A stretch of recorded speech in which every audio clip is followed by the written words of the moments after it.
I pulled my battered Subaru off the highway and into the muddy lot, the engine shuddering as I killed the ignition. My hands ached from gripping the wheel for the last 10 hours, knuckles white from the endless drive north. The last gas station had been 100 miles back, and the only thing left in my wallet was a crumpled $5 bill and a receipt for a coffee I barely remembered drinking. I sat for a moment, staring at the collection of trailers and prefab buildings scattered across the clearing, wondering if I'd finally made a mistake I couldn't walk away from. The job posting had been vague. General labor, remote mining operation, room and board, excellent pay, immediate start. I'd applied within minutes, sending a resume that left out my degree and focused on the years I'd spent working construction, landscaping, anything that paid cash. When they called me back the same day, I should have been suspicious. Instead, I was just grateful. I'd lost my apartment in Anchorage 2 weeks ago, and my last call with my sister had ended with her voice tight and disappointed. "You can't keep running away, Eli," she'd said. "At some point you have to face what happened." But I wasn't ready for that. Not yet. I stepped out of the car, stretching muscles that felt like they'd been twisted into knots. The air was sharp and cold, the kind of cold that seeps into your bones and makes you feel small. A man emerged from the largest trailer, moving with the slow, deliberate gait of someone who'd spent decades working with his hands. He was broad-shouldered, with a thick beard streaked with grey, and eyes the colour of river ice. "You Eli," he called, his voice carrying easily across the lot. "That's me," I said, slinging my duffel over my shoulder. He nodded, extending a hand. "Name's Carter. I run things around here." His handshake was firm, his palm rough with old scars. He looked me up and down, not unkindly, but with the practiced assessment of someone who'd seen a lot of men come and go. "Long drive?" "Long enough," I said, trying to sound tougher than I felt. He grunted, then reached into his jacket and pulled out a folded piece of paper. "Before you get settled, you need to read these. Camp rules. 6 of them, non-negotiable." I took the paper, expecting the usual safety warnings. Instead, the rules were handwritten in block letters, the ink smudged in places like they'd been copied and recopied over the years. Never go into the tunnels alone after dark. If you hear someone calling your name from the lower shafts, do not answer. Report any tools or equipment that appear in your cabin that weren't there before. Do not help anyone you see in the mine after your shift ends. If you see lights moving in the old tunnels at night, close your door and stay inside. Any violation of these rules must be reported to management immediately. I read them twice, waiting for Carter to crack a smile or explain that this was some kind of initiation prank. He just watched me, his expression unreadable. "This is a joke, right?" I asked. He shook his head. "You want the job or not?" I thought about my empty bank account, the way my sister's voice had sounded on the phone, the months I'd spent drifting from one dead-end job to another. "Yeah," I said. "I want the job." He nodded, as if I'd passed some kind of test. "Cabin assignments are posted by the mess hall. You're with a guy named Mason. He'll show you the ropes. Shift starts at 6 tomorrow morning." He turned to go, then paused. "One more thing. Out here, we look out for each other. That means following the rules, even when they don't make sense. Especially then." I watched him walk back toward the main trailer, his boots crunching in the gravel. The way he'd said that last part made my skin crawl, like he was speaking from experience about what happened when people didn't follow the rules. The assignment board was nailed to the side of the mess hall, a battered sheet of plywood with names written in fading marker. I found mine next to Mason R in cabin 4. The building was smaller than I'd expected, more like a glorified shed with 2 narrow beds, a shared desk, and a window that looked out over the tree line. My bunkmate was sitting cross-legged on his bed, reading a battered paperback. He looked up as I dropped my bag, his eyes sharp and assessing. "You must be Eli," he said, setting the book aside. "I'm Mason." He was younger than me, maybe mid-20s, with dark hair pulled back in a ponytail and a tattoo of a compass on his forearm. He wore layers, even inside, and his hands were stained with grease and dirt. "How long have you been here?" I asked, claiming the empty bed. 3 weeks, he said, glancing at the window where the light was already starting to fade. "How much did Carter tell you about the work?" "Not much, just general labor." He nodded, like that was the answer he'd expected. "Mostly hauling ore, clearing debris, keeping the equipment running. The pay's good, and the work isn't too hard once you get used to it." I waited for him to elaborate, but he just picked up his book again, holding it like a shield. "Did Carter give you the rules?" I asked. He nodded, not looking at me. "You should take them seriously, all of them." "Why? What happens if you don't?" He hesitated, then shrugged. "You just should." That night, I lay awake listening to the wind rattle the window, the rules running through my mind like a litany. I thought about the way Carter's eyes had looked when he handed me the paper, the way Mason's voice had gone flat when I asked about the rules. I told myself it was just nerves, just the strangeness of a new place.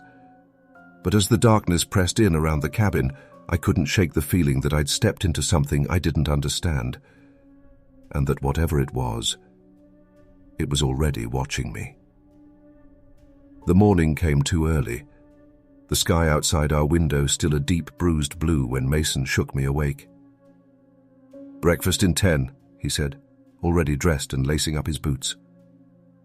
I rolled out of bed, my body stiff from the drive and the unfamiliar mattress. The air in the cabin was cold enough to see my breath, and I pulled on every layer I'd brought. The mess hall was a long, low building that smelled of coffee and fried potatoes. I grabbed a tray and joined the line, my stomach growling. Most of the men looked like they'd been here for years, faces weathered by wind and work, hands thick and scarred. There were a few younger guys, like Mason, but even they carried themselves with a kind of wary caution. I caught snippets of conversation, talk of equipment failures, rumors about a new shaft opening, complaints about the food, but nobody mentioned the rules. Mason found me at a corner table, sliding into the seat across from me. "You'll be with me and Rami today," he said, nodding toward a tall, quiet man who sat alone, eating with mechanical precision. "We're clearing debris from the north tunnel. It's easy work, but it gets dark fast down there. Stay close." I nodded, shoveling eggs into my mouth. "What's with the rules?" I asked quietly. Carter made it sound like their life or death. Mason's eyes flicked to the other tables, then back to me. "They are. People who break them don't last long. Some quit. Some just disappear." I waited for him to elaborate, but he just sipped his coffee, his jaw tight. After breakfast, we met Rami by the equipment shed. He was old, or maybe late 40s, with a thick accent and a face that looked like it had been carved from stone. He handed me a hard hat and a headlamp, checking the straps with practiced efficiency. "Stay with us," he said, his voice low. "No wandering, no shortcuts." The walk to the north tunnel took us past piles of rusted machinery and stacks of ore waiting to be loaded onto trucks. The mine entrance was a black mouth on the side of the hill, ringed with frost. As we stepped inside, the temperature dropped even further, the air thick with the smell of earth and oil. The tunnel was narrow, the walls slick with moisture. Our headlamps cut thin beams through the darkness, illuminating old timbers and the occasional glint of metal. We worked in silence, clearing fallen rocks and shoring up weak spots in the walls. The only sounds were the scrape of shovels and the distant drip of water. After a few hours, we stopped for lunch in a widened section of the tunnel. I sat on an overturned bucket, unwrapping a sandwich from the mess hall. Mason leaned against the wall, his headlamp casting strange shadows. "Why'd you come up here?" he asked suddenly. I hesitated. Needed work. I needed to get away. He nodded, like he understood. Most of us did. This place, it finds people who are running from something. Rami grunted in agreement, his eyes never leaving the darkness beyond our circle of light. We finished eating in silence, then got back to work. The hours blurred together, the monotony broken only by the occasional collapse of rotten timber or the distant rumble of machinery. I lost track of time, my world shrinking to the circle of light in front of me. It was late afternoon when I heard it, a voice, faint and echoing, drifting up from the darkness below. "Eli?" I froze, my heart pounding. The voice was familiar, but I couldn't place it. It sounded like my sister, her voice soft and pleading. "Eli, please." I took a step toward the sound, my headlamp flickering as I moved deeper into the tunnel. "Don't!" Mason hissed, grabbing my arm. His grip was iron. "Don't answer. Don't even look." I remembered the rule. If you hear someone calling your name from the lower shafts, do not answer. The voice called again, more insistent. "Eli, I need you." I squeezed my eyes shut, fighting the urge to respond. Every instinct screamed at me to run, to find the source, to help. But Mason's grip held me in place. After a long moment, the voice faded, replaced by the steady drip of water and the distant hum of machinery. Mason let go of my arm, his face pale. "You did good," he said quietly. "It gets easier. But you can't ever answer. Not even once." Rami was watching me, his expression unreadable. "You follow the rules. You live. That's all you need to know." We finished our shift in silence, the weight of what had happened pressing down on me. When we finally emerged from the tunnel, the sky was already dark, the air sharp with the promise of snow. Back at the cabin, I sat on my bed, staring at the rules Carter had given me. My hands shook as I traced the words, the memory of my sister's voice echoing in my mind.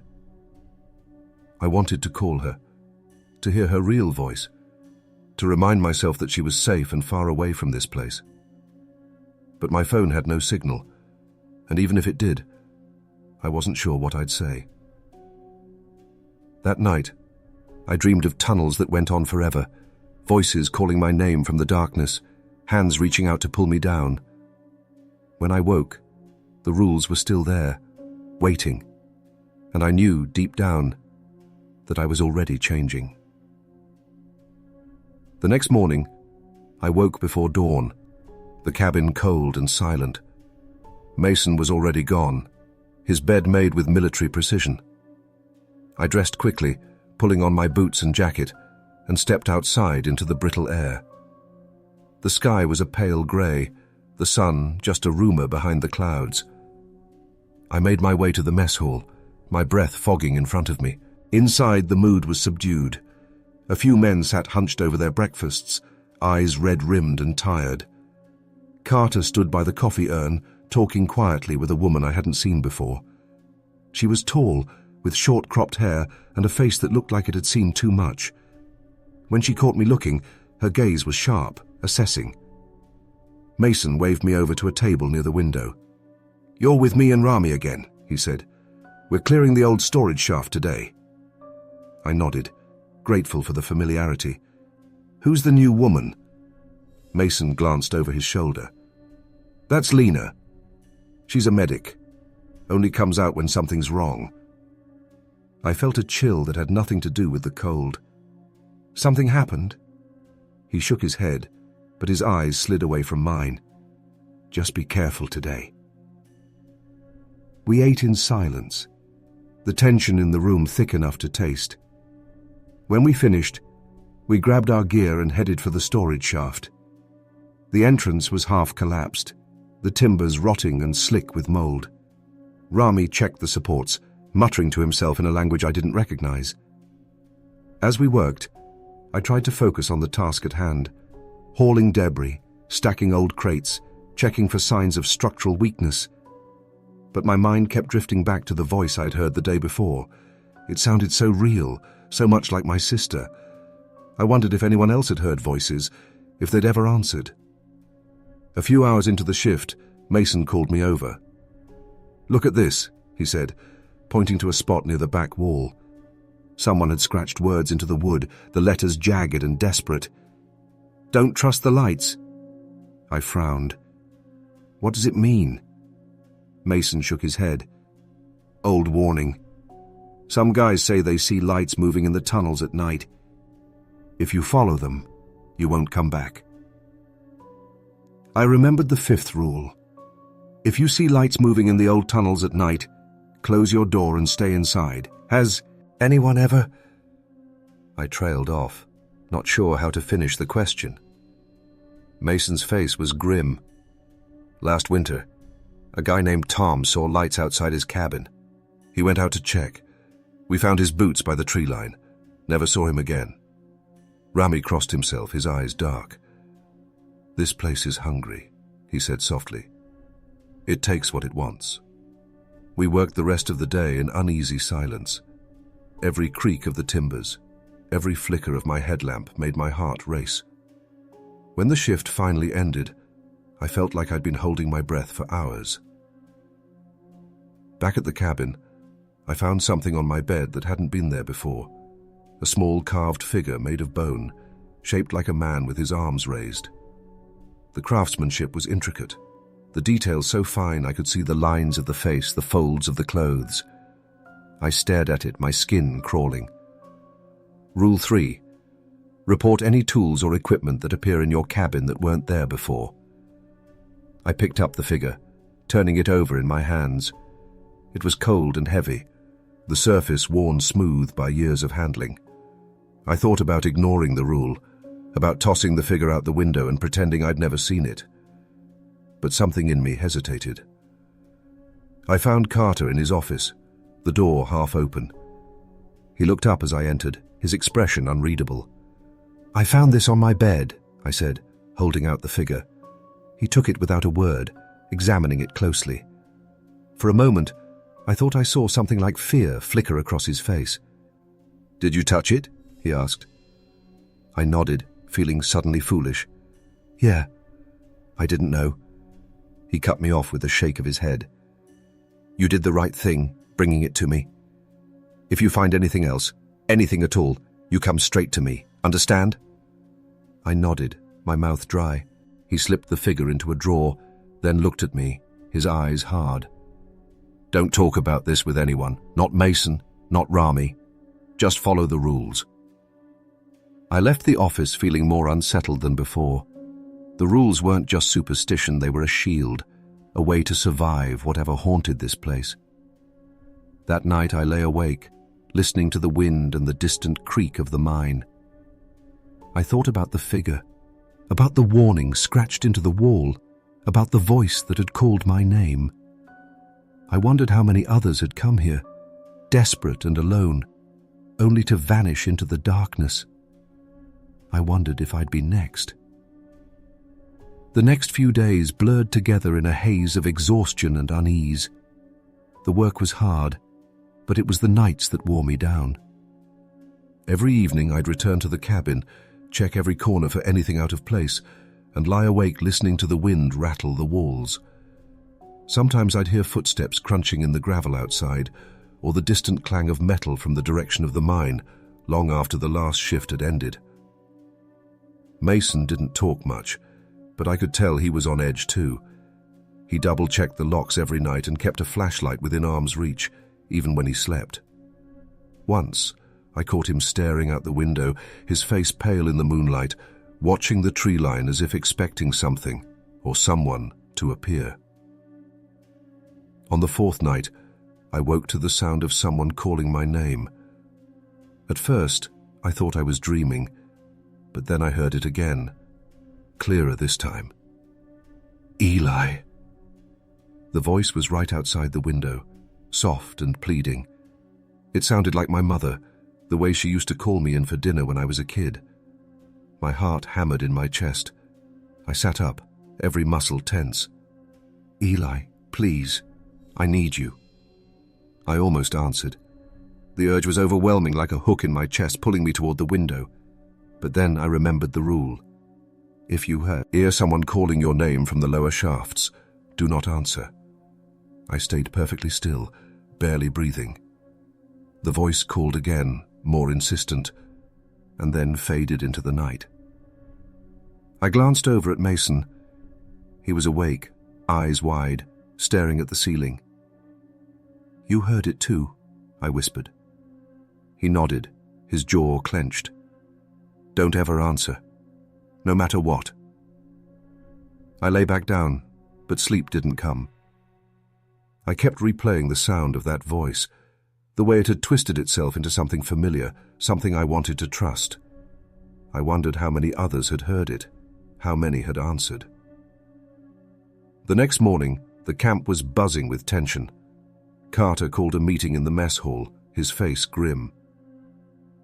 "We're missing a man," he said, his voice carrying over the low murmur of the crowd. "Rami didn't show up for his shift. If anyone's seen him, speak up." No one did. I looked around the room, searching for any sign of him, but his seat was empty. Mason stared at his plate, his knuckles white. Carter's eyes swept the room. "Remember the rules. If you see or hear anything unusual, report it immediately. And don't go into the tunnels alone, not for any reason." After breakfast, Mason and I were assigned to a new crew, clearing debris from a collapsed section near the old elevator shaft. The work was harder than usual, the air thick with dust and the smell of oil. My muscles ached, but I welcomed the distraction. During our lunch break, I found myself sitting next to Lena, the medic. She was eating quietly, her eyes scanning the room.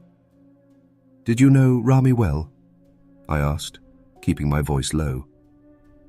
She shook her head. "Not really. He kept to himself. Most people do, after a while." "Do people go missing often?" I asked, trying to sound casual. She looked at me for a long moment, then nodded. "More than you'd think. Some quit, some just vanish. The company doesn't ask questions. They just send replay oscillants."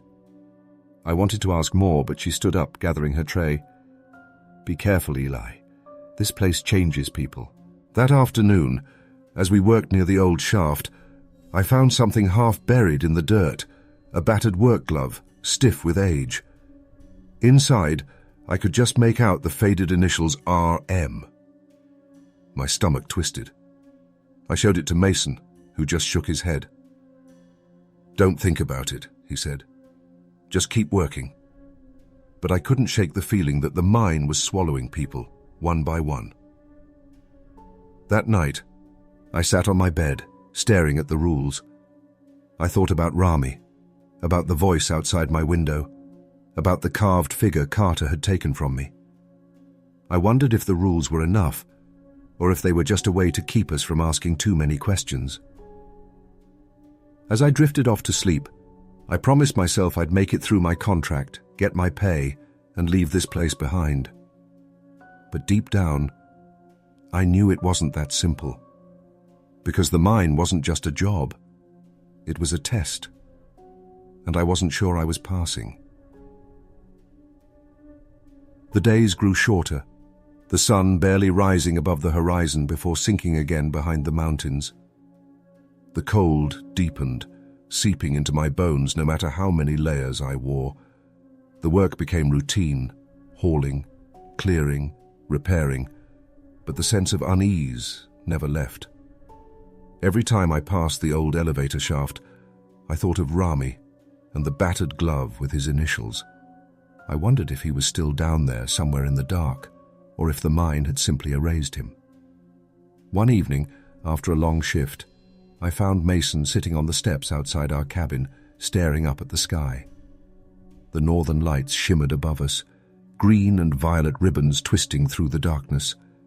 For a moment, the beauty of it almost made me forget where I was. "Ever think about leaving?" I asked, sitting beside him. He didn't answer right away. "All the time," he said finally. "But where would I go? This place. It gets inside you, makes you think you can't leave." I nodded, understanding more than I wanted to admit. "What about your family?" He shrugged. "Haven't talked to them in years. They wouldn't even know where to find me." We sat in silence, watching the lights dance. I thought about my sister, about the last time we'd spoken. I wondered if she'd given up on me, or if she still checked her phone, hoping for a message that never came. Suddenly, Mason tensed, his eyes fixed on the tree line. "Do you see that?" he whispered. I followed his gaze. At first I saw nothing. Then, between the trees, a faint light flickered, blue and cold, moving slowly through the darkness. It bobbed and weaved, almost like someone carrying a lantern. "Don't look at it," Mason hissed, grabbing my arm. "Close your eyes." I squeezed my eyes shut, my heart pounding. The fifth rule echoed in my mind. If you see lights moving in the old tunnels at night, close your door and stay inside. But we weren't inside. We were exposed, sitting in the open, the light growing brighter.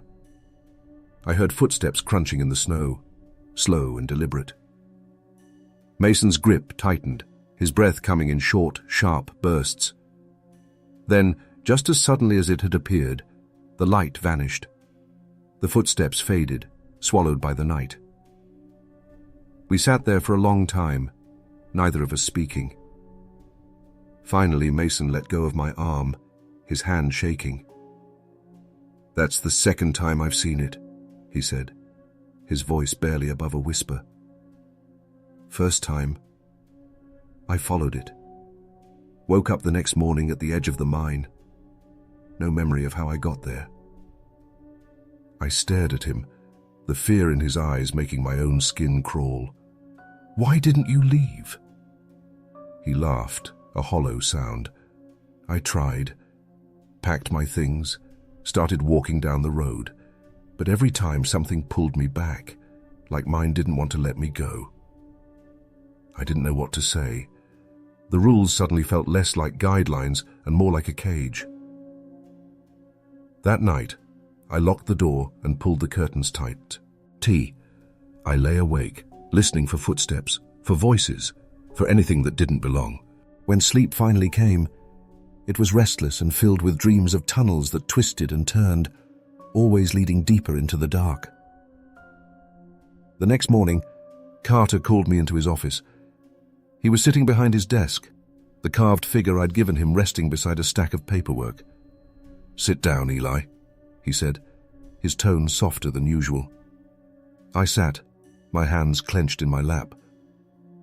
"I know this place is hard," he said, "harder than most. But you're doing good work. You follow the rules. That's more than I can say for some." I nodded, unsure where this was going. He picked up the figure, turning it over in his hands. "You ever wonder why the rules are so specific?" "All the time," I admitted. He set the figure down, his eyes meeting mine. "This mine is old. Older than the company, older than the town. There are things down there, things we don't understand. The rules aren't just for safety. They're for survival." I swallowed, the weight of his words settling over me. People who break the rules, they don't just disappear. Sometimes they come back, but they're not the same. A chill ran down my spine. "What do you mean?" He shook his head. "You'll know if you see it. Just remember, if anything feels wrong, if you see or hear something that doesn't make sense, come to me, no matter what." I left the office feeling more unsettled than ever. The rules were starting to feel less like protection and more like a warning. That night, as I lay in bed, I heard footsteps outside the cabin. Slow, dragging footsteps, like someone walking with a limp. I held my breath, listening as they stopped just outside the door. A soft knock, then silence. I didn't move, didn't speak, just waited, heart pounding, until the footsteps finally faded away.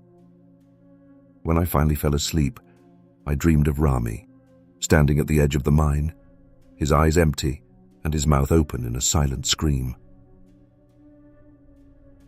The next day, too, camp was quieter than usual.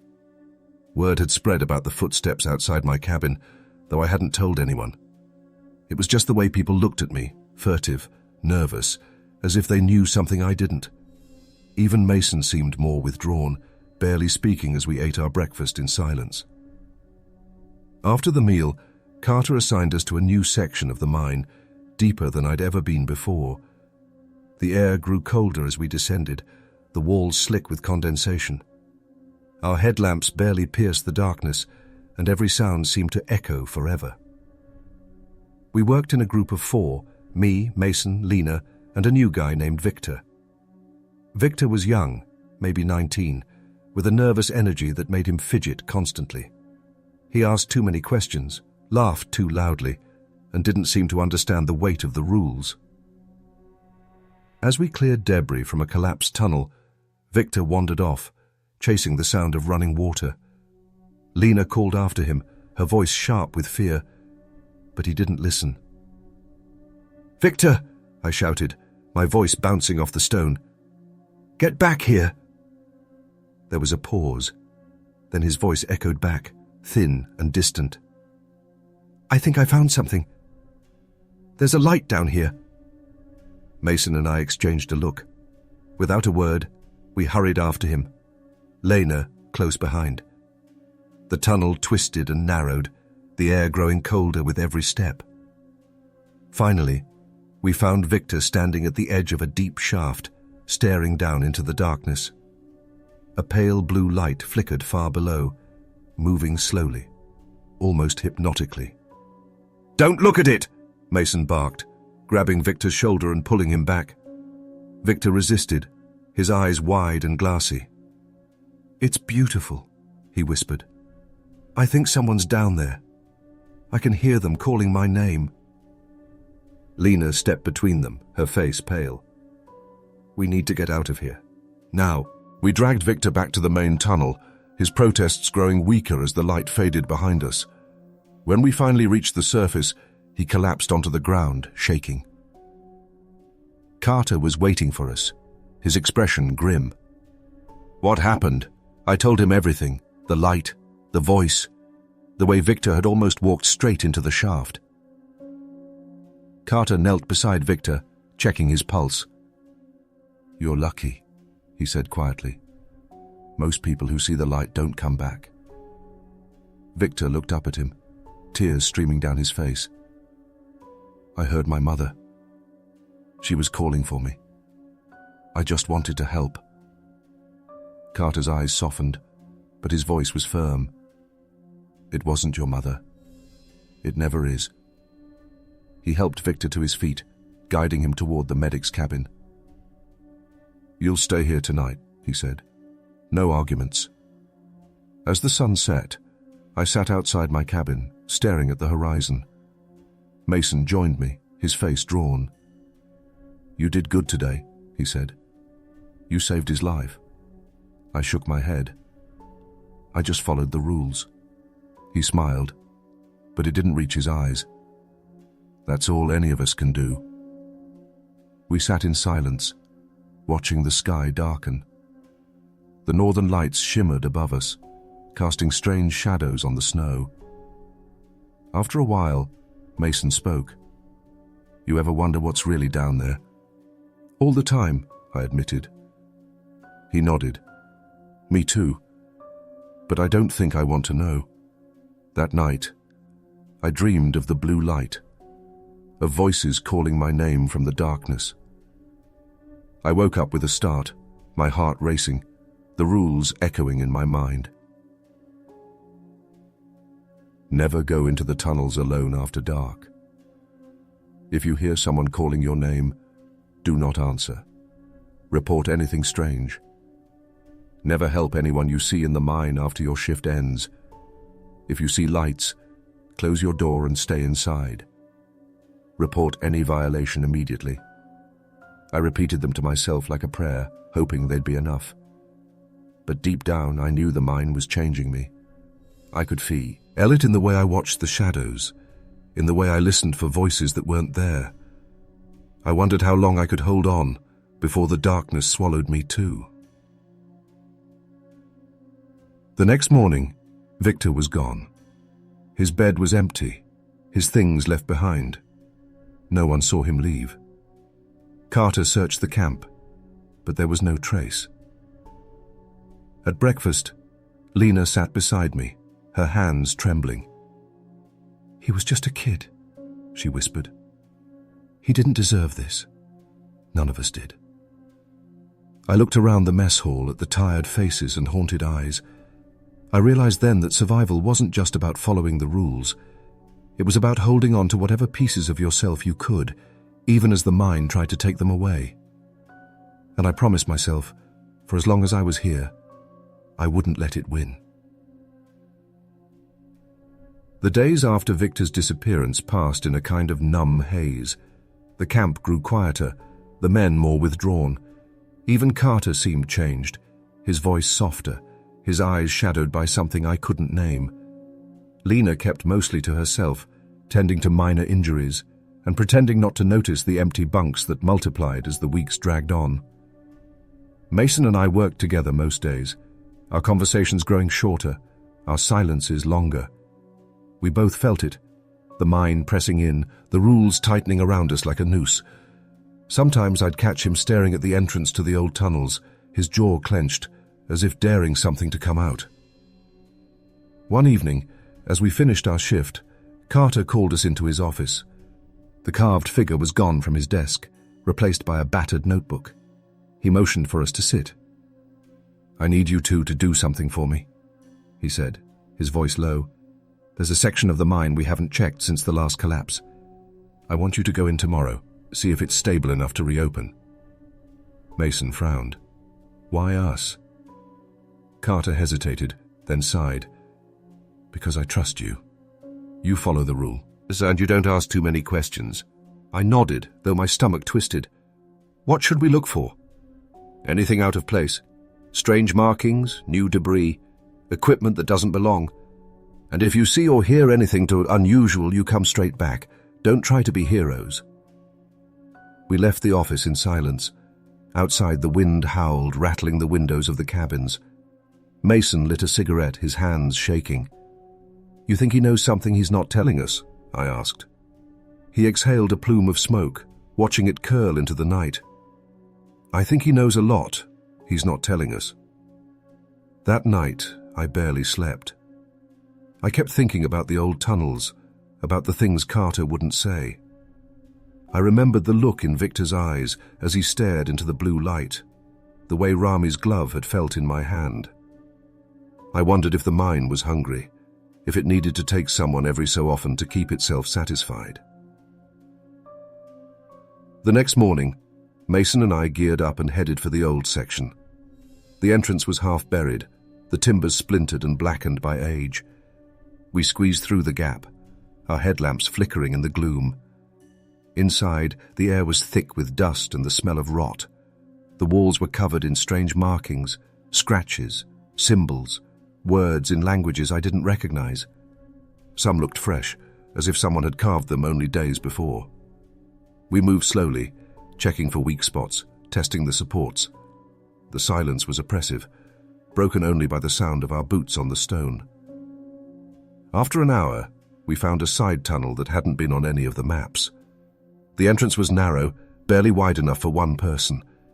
Mason hesitated, then squeezed through, his headlamp casting wild shadows on the walls. I followed, my heart pounding. The tunnel twisted and turned, descending deeper into the earth. The air grew colder, the darkness thicker. At the end of the tunnel, we found a small chamber.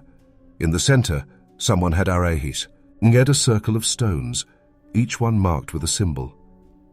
In the middle of the circle sat another carved figure, this one larger and more detailed than the one I'd found in my cabin. Mason knelt beside it, his face pale. "What is this?" I shook my head, unable to speak. The figure seemed to watch us, its eyes hollow and empty. Suddenly, a voice echoed through the chamber, soft, almost a whisper. "Eli." I froze. The voice was my sister's, just like before, but this time it was closer, more insistent. "Eli, help me." Mason grabbed my arm, pulling me back. "Don't listen. We need to go. Now." We stumbled out of the chamber, the voice following us, growing louder with every step. By the time we reached the main tunnel, I was shaking, my breath coming in ragged gasps. We didn't stop until we were back in the sunlight, the cold air burning in our lungs. Carter was waiting for us, his face grave. "Did you find anything?" I nodded, describing the chamber, the circle of stones, the carved figure. He listened in silence, then nodded. "You did the right thing, coming back. I'll take care of it."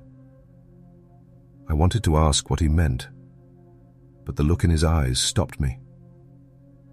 That night I sat on my bed, staring at the ceiling. The rules felt heavier than ever, their meaning shifting in my mind. They weren't just about survival, they were about keeping something contained, something that wanted out. I wondered how many others had found the chamber, how many had listened to the voices. I wondered if I'd ever be able to leave, or if the mine would keep me, like it had kept so many before. As I drifted off to sleep, I heard my sister's voice again, softer this time, almost gentle. "Eli, don't forget me." I promised her I wouldn't, but I wasn't sure if I was promising her or myself. The next morning, I woke to the sound of voices outside my cabin. I pulled on my boots and stepped into the cold Blint, king against the pale light. Carter stood with Lena and two other men I barely knew, their faces drawn and serious. They were talking in low voices, glancing toward the mine entrance. Mason joined me, rubbing sleep from his eyes. "What's going on?" I shook my head. "No idea, but it doesn't look good." Carter spotted us and waved us over. "We're sealing off the old section," he said without preamble. "No one goes in, not for any reason. Understood?" We nodded. I could see the tension in his jaw, the way his hands shook as he spoke. "Did something happen?" Mason asked. Carter hesitated, then looked at Lena. She stepped forward, her voice steady but quiet. "One of the night crew went missing. His gear was found near the old tunnel. No sign of him." A chill ran through me. "Another one is gone." "We'll keep searching," Carter said. "But I want everyone to stay in pairs. No one alone, not even for a minute. And if you hear anything strange, you come straight to me or Lena. No exceptions." The rest of the day passed in a blur of nervous energy. The men worked in pairs, eyes darting to every shadow, every sound. The mine felt different, heavier, as if the earth itself was holding its breath. During our lunch break, Mason and I sat on the steps of the mess hall, watching the others. "How many is that now?" he asked quietly. I counted in my head. Rami, Victor, the new guy from the night crew. 3. Maybe more, if you count the ones who just left without a word. Mason shook his head. "It's not right. We should leave. All of us." I wanted to agree, but the words stuck in my throat. Where would we go? The nearest town was 100 miles away, and the company had a way of making sure you finished your contract or else. That afternoon, Carter called a meeting in the mess hall. The room was packed, the air thick with fear. "I know you're all scared," he began, his voice steady. "I am too, but we have to stick together. Follow the rules. Watch each other's backs. That's the only way we get through this." Someone in the back spoke up, his voice shaking. "What about the company? Don't they care what's happening?" Carter's jaw tightened. "The company cares about ore, not people. We're on our own out here." A heavy silence settled over the room. I looked around at the faces, tired, scared, desperate. I wondered how many of us would make it out. That night, I couldn't sleep. I kept thinking about the chamber, the circle of stones, the carved figure. I thought about the voice that had called my name, about the way it had sounded so much like my sister. I got up and paced the cabin, trying to shake the feeling of being watched. Mason was asleep, his breathing slow and even. I envied him. Suddenly, I heard footsteps outside. Slow, deliberate, crunching in the snow. I froze, every muscle tense. A soft knock at the door. I didn't move, didn't breathe. The knock came again, louder this time. "Eli?" The voice was muffled but unmistakable. My sister's voice. I squeezed my eyes shut, fighting the urge to answer. The rules. Always the rules. The footsteps moved away, fading into the night. I sat on the edge of my bed, shaking. I wanted to believe it was just my mind playing tricks on me. But deep down, I knew better. The next morning, Lena found me by the equipment shed. She looked tired, her eyes rimmed with red. "You okay?" she asked. I nodded, though it was a lie. She hesitated, then handed me a folded piece of paper. "I found this in the old section, before we sealed it off. Thought you should see it." I unfolded the paper. The handwriting was shaky, desperate. "If you're reading this, it means I didn't make it out. The voices aren't real. The lights aren't real. Don't trust anything you see or hear in the dark. The mine lies." My hands trembled as I read the words. I looked up at Lena, who watched me with a kind of sad understanding. "Who wrote this?" I asked. She shook her head. "I don't know, but I believe them." I folded the note and slipped it into my pocket, the words burning in my mind. That day I worked with a new sense of purpose. I watched every shadow, listened to every sound. I repeated the rules to myself over and over, like a mantra. Never go into the tunnels alone after dark. If you hear someone calling your name, do not answer. Report anything strange.